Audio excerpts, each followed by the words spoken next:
President Joe Biden getting right to work after his inauguration. The president looking to rejoin the Paris Climate Agreement, also signed several executive orders to overturn the so-called Muslim ban and stop construction at the border wall. And this morning, Dr. Anthony Fauci is meeting with leaders of the World Health Organization about COVID-19, while the president is pausing certain deportations for 100 days.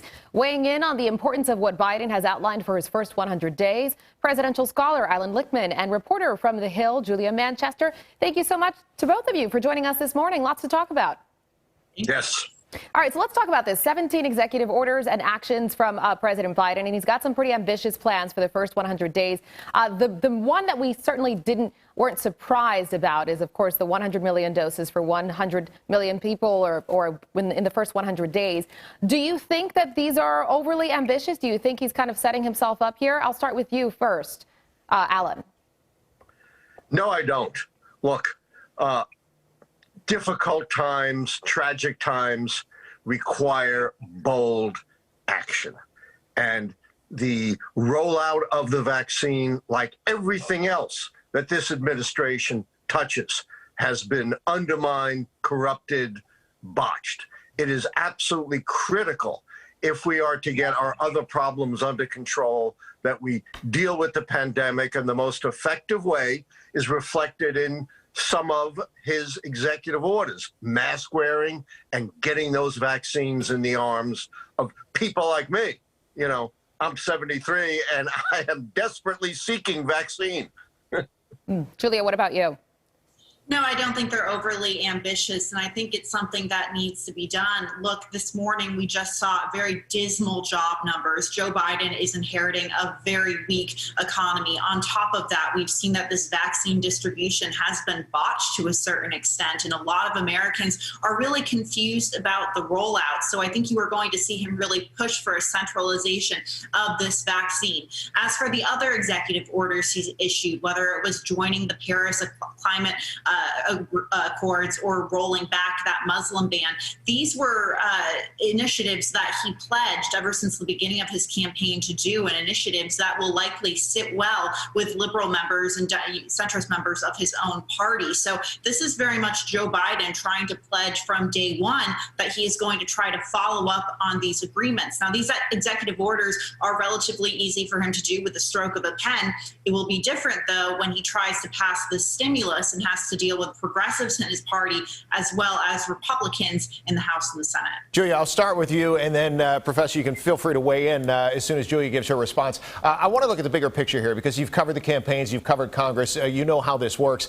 There are a lot of people who are saying, look, one of the worst things he could do is immediately try to go in and undo everything that President Trump did, just like what we saw from President Trump to President Obama, who preceded him. We've already heard, even in just the executive orders yesterday, conservative members of Congress who say, okay, here we go again. So how does he pace himself now if he truly wants to bring people together to do so in a more bipartisan manner, for lack of a better way of putting it?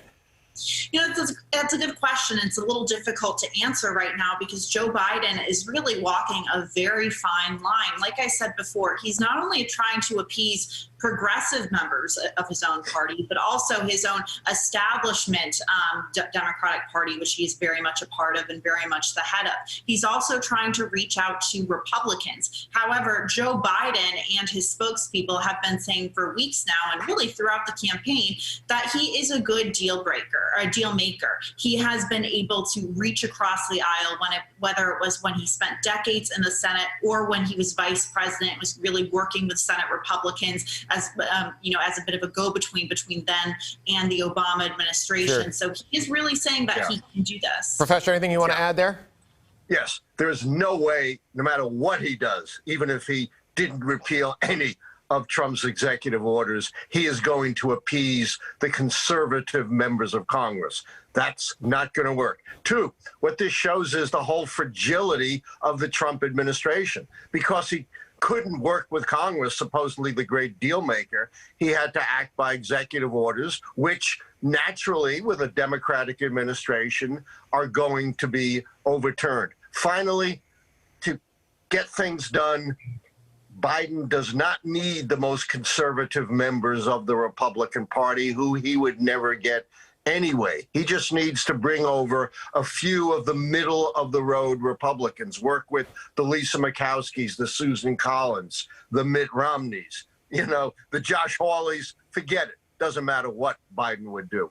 Julia, I'll give you the last word on this. There was some hope among a lot of Americans when they saw that there were some conservative Republicans at mass, for example, with Joe Biden before the inauguration, that perhaps this is a signal that there could be some bipartisan work here, that maybe Congress leaders are sick of the back and forth, the bitter politics. Do you think that that will continue and perhaps Joe Biden won't have to rely just solely on Democrats to get things done?